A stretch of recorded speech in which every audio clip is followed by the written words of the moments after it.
সম্প্রতি তারাপীঠ মহাশ্মশানের পাশে বৈষ্ণব সমাধিতে গুপ্ত সুলেমানি তন্ত্র ক্রিয়া করতে দেখা গেল অঘরী মাতা অপরাজিতা নাথকে। প্রথমে একটা সমাধির উপরে মাটি কোদাল দিয়ে খুঁড়ে গর্ত করতে দেখা গেল গোপীডোমকে। গর্ত খোঁড়া হয়ে গেলে অঘরী সাধিকা গর্তের ভিতরে কিছু জিনিস যেমন নকশা আঁকা, ছোট আয়না, আরও বিভিন্ন রকমের উপাদান মন্ত্র পড়ে গর্তের মধ্যে ফেললেন। কিছুক্ষণ পরে তান্ত্রিক ক্রিয়া সম্পন্ন হয়ে গেলে গোপীডোম মাটি ফেলে গর্ত বুঝিয়ে ফেললেন।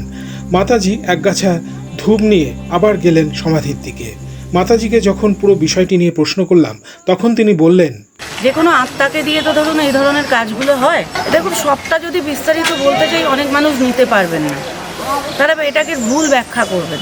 অতএব আমার মনে হয় যে এইটুকু অবধি যে এটা শ্মশান ক্রিয়া, একটা অন্য ধরনের শ্মশান ক্রিয়া, যেই ক্রিয়ায় আমি আগে বলেছিলাম যে আমরা দর্পণ দিয়ে কাজ করি।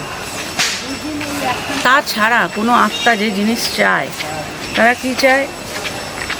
তারা চায় কারণ চায়, তারা চায় বিভিন্ন ছাগলের মাথা বলুন, মাছের কোনো অংশ, এইগুলো তারা আকর্ষিত হয় এগুলোর ওপর। তাদের এই ধরনের জিনিসের প্রলোভন দিয়ে আমরা কাজ করি। এদেরকে নাম ধরে সেগুলির মাধ্যম দিয়ে আমরা বিভিন্ন রকম কাজ করিয়ে থাকি।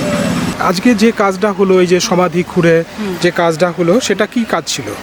এটা একটা ছিল আকর্ষণ, বশীকরণ, আর একটা হলো বিচ্ছেদের কাজ, বা কারোর সাথে কারোর ধরুন ভুলভাল যেগুলো, ধরুন অন্য লোকের বউয়ের সাথে তার সম্পর্ক, সেটাতে তার সম্পর্কটা যেন বিচ্ছেদ হয়ে যায়, সম্পর্কে যেন না সে জড়িয়ে পড়ে, তার একটা সুন্দর একটা রিলেশন আছে, সেটাকে এই বাজে সম্পর্কটার জন্য নষ্ট হচ্ছে, সেটা যেন না হয়, এই ধরনের কাজ।